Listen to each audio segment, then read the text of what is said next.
Beleza, galera? Então, em 1928, né, o mundo vivia ali um pós-Primeira Guerra Mundial, né, nos chamados loucos anos 20, e aí a sociedade americana, tanto quanto a sociedade internacional, a comunidade internacional, passava por um período de mal-estar muito grande, de problemas sociais muito graves na sociedade. E aí foi criado um filme que chamava O Homem que Ri, de 1928, que nesse filme tinha um personagem meio estilo bobo da corte, um tanto quanto também psicopata, que esse personagem ele vai acabar sendo emblemático para o período, né? Naquela questão que estava o filme começando a se destacar, era a época também do Chaplin, era a época em que o humor, o cômico, o riso, mais do que nunca ele era utilizado como uma forma de crítica social e como uma forma de pensar os problemas sociais.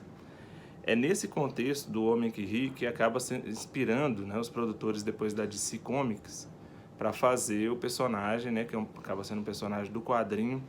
que é o personagem Coringa, que aparentemente no primeiro momento, nos primeiros quadrinhos do Batman,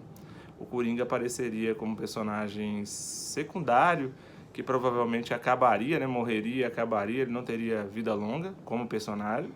Mas aí o próprio sucesso do personagem, já nos anos 40, quando é criado o quadrinho, o próprio sucesso do personagem faz com que a edição interfira na produção, e aí essa edição acaba solicitando que o personagem tenha uma vida um pouco mais longa, que o personagem persista. É a partir daí que surge um dos personagens mais importantes do quadrinho, né? Para mim, é um dos personagens mais legais que tem de todos os quadrinhos aí, dos vilões, que é o personagem, né, que é o Joker, que é o Coringa, e aí o Coringa começa a ganhar cada vez mais destaque nas aventuras do Batman, né, o Coringa que trabalha muito com aquela questão, né, que era típica dos anos 40 e também dos anos 20, porque foi usado na Primeira Guerra Mundial,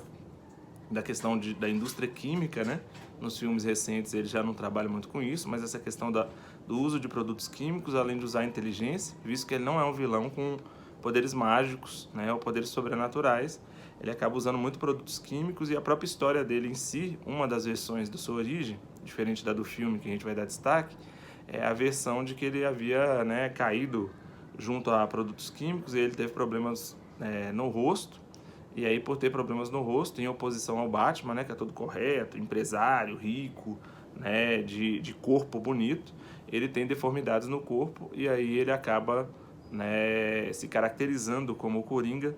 e se torna um personagem ali com traumas por causa desse contato que ele teve com os produtos químicos que ele utiliza geralmente nas suas armas letais ali, que são sempre armas em que ele usa a razão, né, ou essa contra-razão, né, que é o discurso do bobo, que é o discurso do humor, que é o discurso do riso, né, como uma base do personagem. Ganhando muito destaque, né, inclusive esse que está na minha camisa aqui, que apareceu no início, é associado ao Cavaleiro das Trevas, né, que é um dos filmes do Batman, do qual o próprio ator que fez o Coringa, ele acabou ganhando mais destaque do que o próprio Batman, e aí foi colocado como terrorista. O percurso da história do Coringa, ele tem muitas variáveis, né? Porque, por exemplo, nos anos 70, no próprio quadrinho, tinha uma lei do quadrinho que restringia essas questões mais violentas ao personagem, diferente dos anos 20 e dos anos 40, que nos anos 60 para 70, o personagem ficou um personagem mais abobalhado. E já no filme, né, O Cavaleiro das Trevas, o personagem já é associado ao terrorismo, é um criminoso, né, um criminoso psicopata que acaba tendo essas características vinculadas ao terrorismo, né, como um agente terrorista ali, e numa atuação espetacular, né, não é o que a gente veio falar hoje do filme, a gente vai falar do Coringa de 2019, mas numa atuação especial ali, o próprio ator até se confunde um pouco com o personagem, e que depois o próprio ator chega à morte, né, e deixa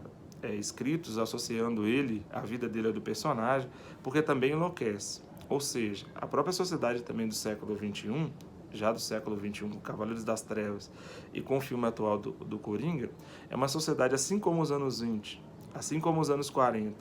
e assim como os anos 60, 70, uma sociedade de mal-estar, de problemas sociais, né, que acaba, essa sociedade de mal-estar e de problemas sociais, ela acaba marcando, né, o crime organizado, marcando o que a gente chama de poder paralelo, marcando o descumprimento às leis, o que acaba colocando o Coringa como um vilão. No filme de 2019, que é o nosso foco aqui, inclusive usado nas redações do Enem Nota 1000, né? Teve várias redações que utilizaram o filme como uma referência, né, para discutir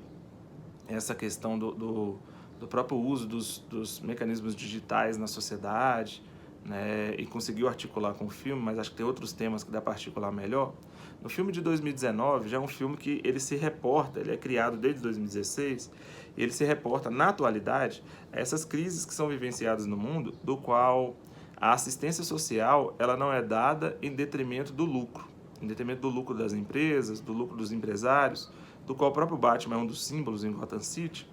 A cidade ficcional de Gotham City mostra, ela volta, né, o período volta em 1981, e é lógico que é uma referência ao governo do Ronald Reagan, né, nos Estados Unidos, e aquela época da Margaret Thatcher na Inglaterra, mas principalmente do Ronald Reagan, que os cortes de assistência social, eles ocorreram em detrimento do investimento na indústria de armas, do investimento na própria indústria química. E essa crítica ela fica clara porque também de 2016 para 2019, quando o filme é produzido, a gente também tem governantes, nesse caso associado ao Donald Trump, nos Estados Unidos, que são governantes que não se preocupam muito com a assistência social e que muitas das vezes esses grupos inferiorizados e marginalizados, né, do qual o Arthur, no filme de 2019, vai fazer parte, esses grupos são marginalizados da sociedade e a sociedade se torna uma sociedade cada vez mais violenta.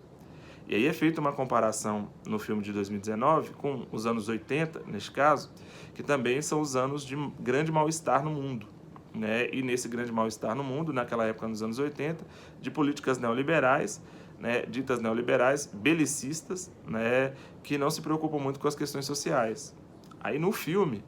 o Arthur, que procura uma psiquiatra, neste caso não a Arlequina, né, que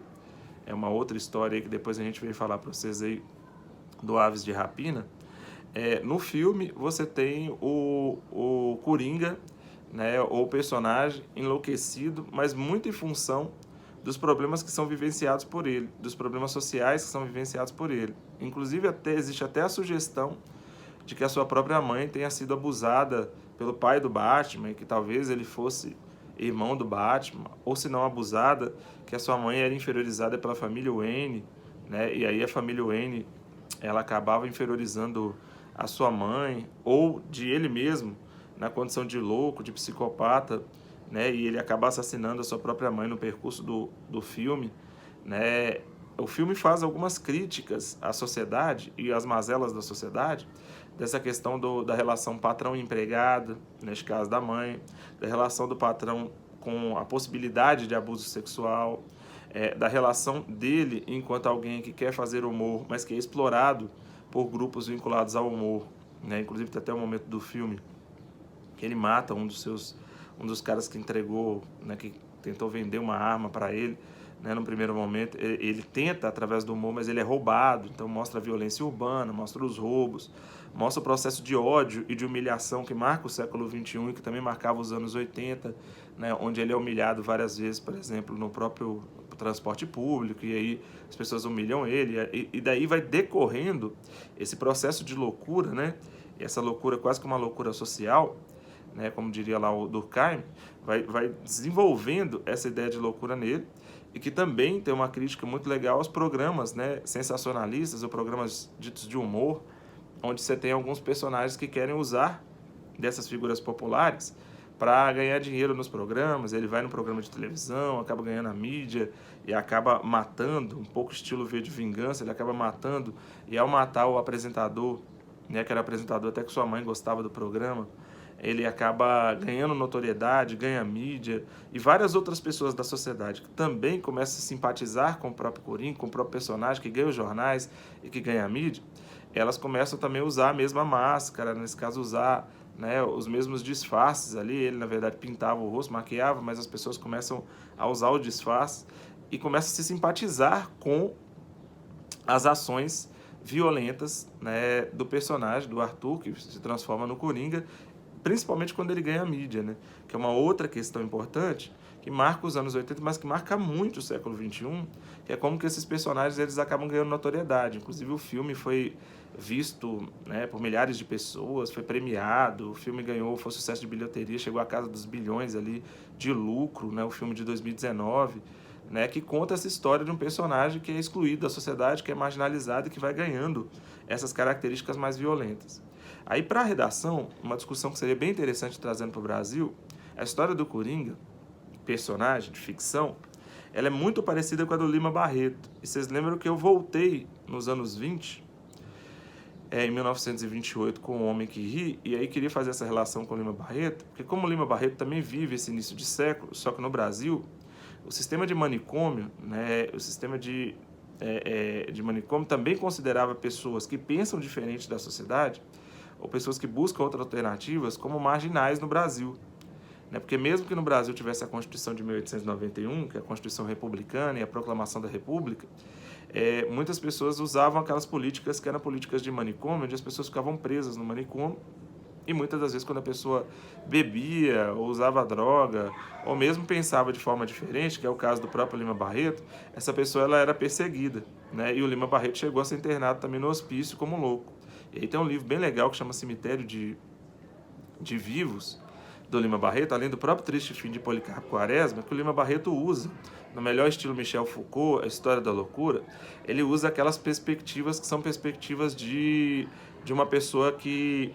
pensa a loucura como uma outra forma de pensar a sociedade, como alguém que pensa a sociedade de uma maneira diferente. E quando essa pessoa pensa a sociedade de uma maneira diferente, ele não é correspondido, ele é interpretado como louco. Acho que o Coringa, principalmente no seu início ali, do Coringa personagem de 2019, parece com o Lima Barreto, porque é alguém que pensa a sociedade de uma maneira diferente, que tenta levar a arte para a sociedade, para através da arte conseguir destaque. E quando não consegue,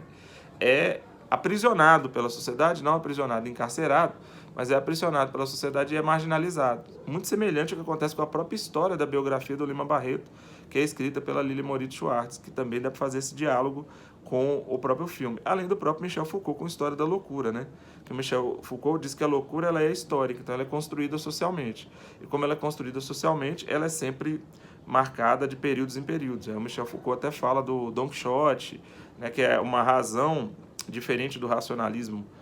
da sociedade iluminista, que é exatamente essa sociedade que cria essa perspectiva de manicômio, que cria essa perspectiva de você separar as pessoas e marginalizar as pessoas que não estão pensando como você gostaria. Então, o Michel Foucault trabalha também com essa perspectiva de repensar, né, de forma não estereotipada, de repensar as formas de se pensar a loucura, e não a loucura só como questões associadas a problemas médicos ou a aprisionamento ou a separação dos loucos da sociedade, excluindo-os ainda mais da sociedade. Então, Michel Foucault também é uma possibilidade. E a última possibilidade que eu queria destacar é das próprias cartas do baralho, né? Você vai ver nas cartas do baralho que o Joker é alguém que tem um poder maior do que o do próprio rei. E esse poder está através do riso, está através do humor, né? Então tem um livro que chama O Riso e o Risível, da Verena Albert,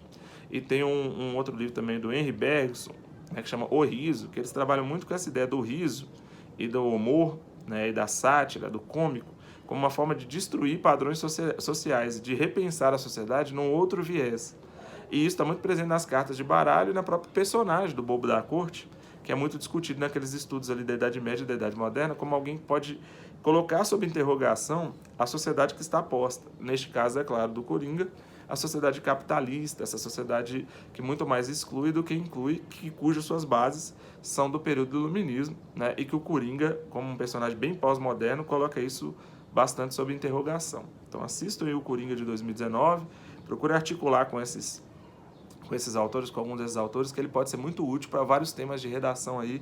temas associados a problemas psicológicos, temas associados à exclusão social, temas associados a sistema de manicômio, né, sistema de aprisionamento, temas associados a preconceito. Eu acho que a obra O Coringa ela pode ser muito útil para vocês, beleza? Abraço aí, ó, assistam o Coringa, que o Coringa é um personagem bem interessante, beleza? Valeu, obrigado.